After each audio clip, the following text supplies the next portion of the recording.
Is the mummy of the boy that's still in this coffin in the room where it was discovered. Inside this coffin is the mummy with a prince's lock that is the most probable mummy to be Webensenu. Deep beneath the sun-scorched cliffs of the Valley of the Kings, where ancient rulers were laid to rest with gold, ritual, and reverence, a discovery was made that has stirred both fascination and controversy for over a century. The desert winds whisper over sealed entrances and forgotten corridors, hiding stories that refuse to remain buried. In the late 19th century, one such story began to emerge, not loudly, not dramatically, but quietly, almost as if history itself was reluctant to reveal it. What archaeologists found inside a royal Egyptian tomb would later ignite one of the most intriguing debates in biblical archaeology. Could physical evidence from ancient Egypt align with one of the most dramatic accounts in the Bible, the Exodus? But before we uncover what was found, take a moment to subscribe to the channel. It helps us continue bringing you powerful evidence-based stories like this. Now, let's step into the tomb. In 1898, the French archaeologist Victor Loret made a discovery that would later be regarded as one of the most significant, yet strangely overlooked, finds in Egyptology. While excavating in the Valley of the Kings, Loret uncovered the tomb known today as KV 35. From inscriptions and artifacts, he identified it as the burial site of Amenhotep II, a powerful ruler of Egypt's 18th dynasty. The tomb had been looted in antiquity. This was expected. Most royal tombs had been stripped of gold and valuables long before modern archaeologists arrived. Yet what remained was far more valuable than treasure. It was evidence.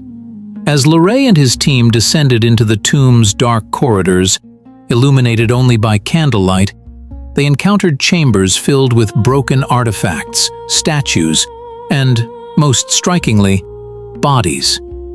Not just one, but many. At the heart of the tomb, inside a stone sarcophagus, Loret made a discovery that surprised even seasoned archaeologists. The mummy of Amenhotep II was still there. This was unusual. Many royal mummies had been moved in antiquity to protect them from grave robbers. Yet here lay the pharaoh himself, preserved in his original burial place.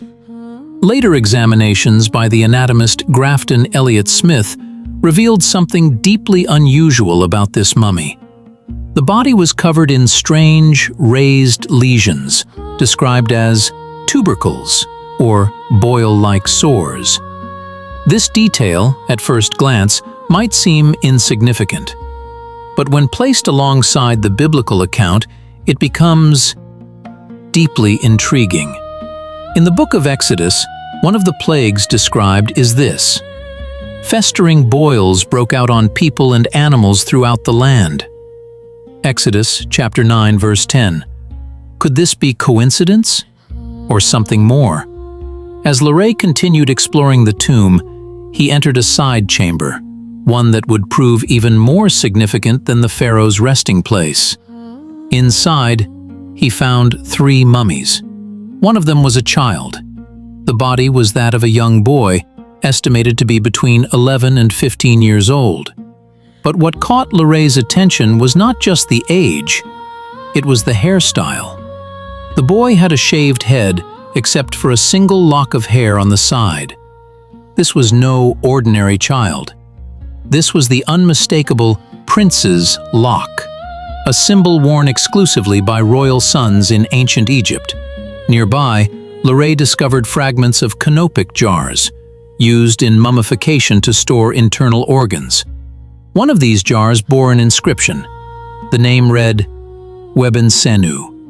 Historical records confirm that Webensenu was a son of Amenhotep II, and according to standard Egyptological references, he died young. More importantly, he was buried in his father's tomb. Now consider what the Bible says about the Exodus. In Exodus chapter 12, verse 29, it records one of the most devastating events in Egyptian history. At midnight, the Lord struck down all the firstborn in Egypt, from the firstborn of Pharaoh who sat on the throne.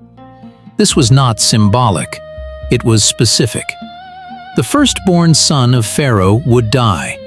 Now compare that with the archaeological findings.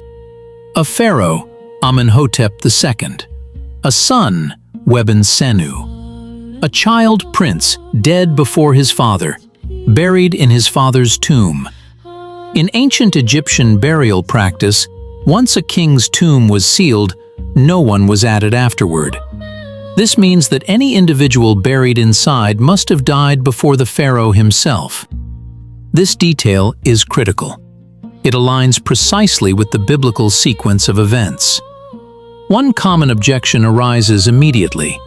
If this pharaoh was the ruler during the Exodus, wouldn't he have died in the Red Sea?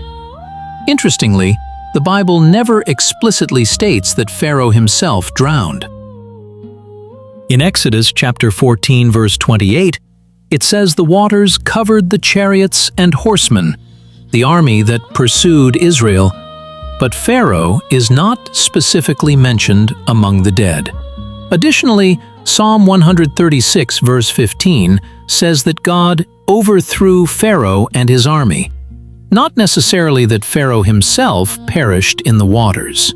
This opens the possibility that the Pharaoh survived the event and later died, receiving a traditional burial, which is exactly what we see with Amenhotep II. The timeline adds another layer of complexity.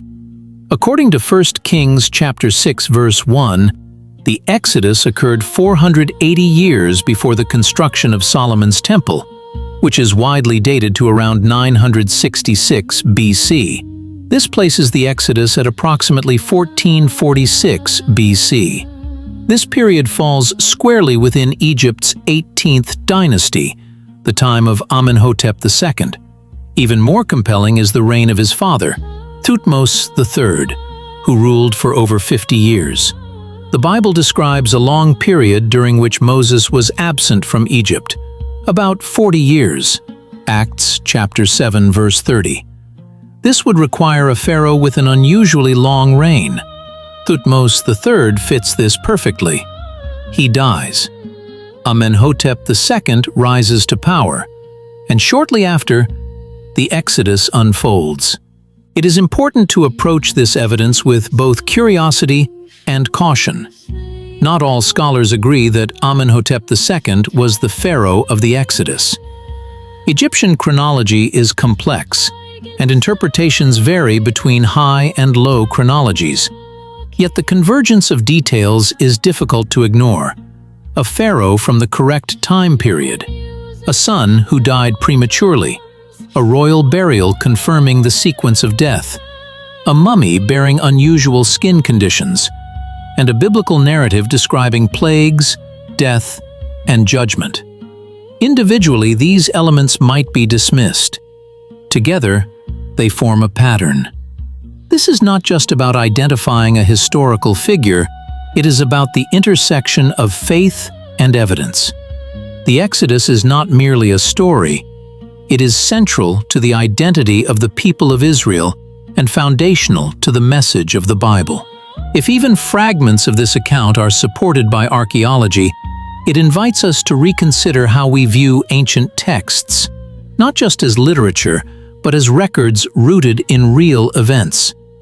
It challenges assumptions, it invites investigation, and it reminds us that history is often more complex and more fascinating than we expect. The tomb of Amenhotep II remains in the Valley of the Kings, visited by tourists, studied by scholars, and debated by historians. Yet for many, its deeper implications remain unknown. Perhaps because the evidence does not shout, it whispers. It invites those who are willing to look closer, to ask deeper questions, and to follow the clues wherever they may lead. Because sometimes, the past does not need to be rewritten. It simply needs to be rediscovered.